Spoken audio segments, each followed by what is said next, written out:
اعوذ بالله من الشیطان الرجیم بسم الله الرحمن الرحیم قابل قدر سامعین و ناظرین روزه حواله سره یو دوی مسله ته خدمت کې غواړم عرض کوم کوډوای ټکه مو استعمالو څنګه ته مود نوی دي شي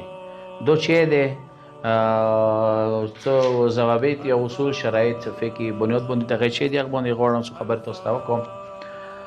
کوډوای کوم ده یو مود حاصل کې وړو ته یو غنم ته شاملېږي یعنی 22.5 کیلو وړه یا غنم چې د ټولې میاشتې دي دا مثلا یو کاس دی هغه روژې نه وساتلی بیمارۍ وجې نه یا سفر وجې نه روژې نه وساتلی او بیا 11 میاشتو کې دې روژې ستای شوې خو نه ساتلی مثلا سستی کوله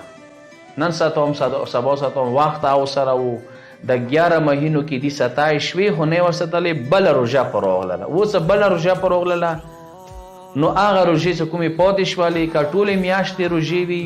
نو 22.5 کیلو وړه یا غنم به عنوان مود دو بلنډوي دې کې پیسې نه کېږي چې زه وړو په ځای یا غنم په ځای پیسې ورکوم بلکې 22.5 کیلو وړه یا غنم به ورکوي غریب ته فقیر ته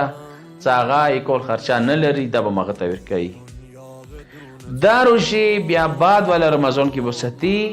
دا ویلي دې وجې نه شو چې چونکې دې ستای شوې نه یې وساتلې لذا دا مود یا کوډوای چې مود 22.5 کیلو وړي هغه دقیقه سره څه دوی چې راځي وړو په پیسې کوم دا نه کیږي ایوی روژې 750 ګرام دي ایوی روژې 3 پاوه دي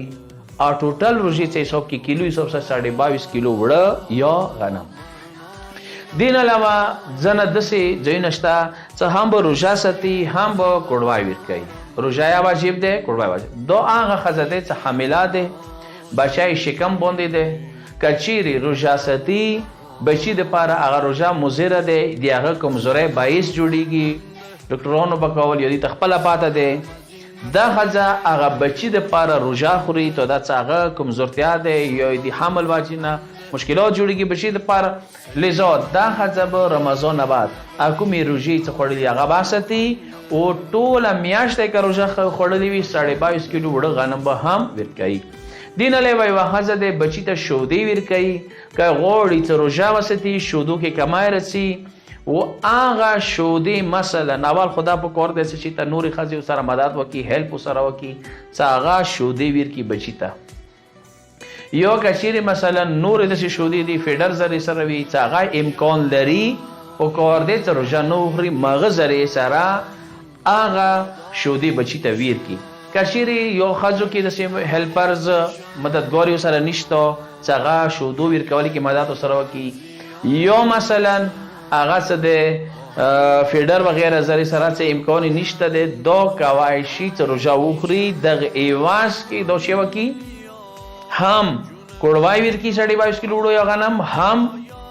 روژه وساتي البته حامل ولا مسله چې کوم ذکر کړه ظاهرا هغه کې 8 مهینې یا 7 مهینې اخیر چې کوم اینډ دی هغه وخت کې هغه د پاره داغه څه کشیر هغه روژې بشي د پاره مضر دي هغه روژې خوړای شي هغه روژې ورسته واسطي او کوډوای لند کی واخر دعوانا الحمدلله رب العالمین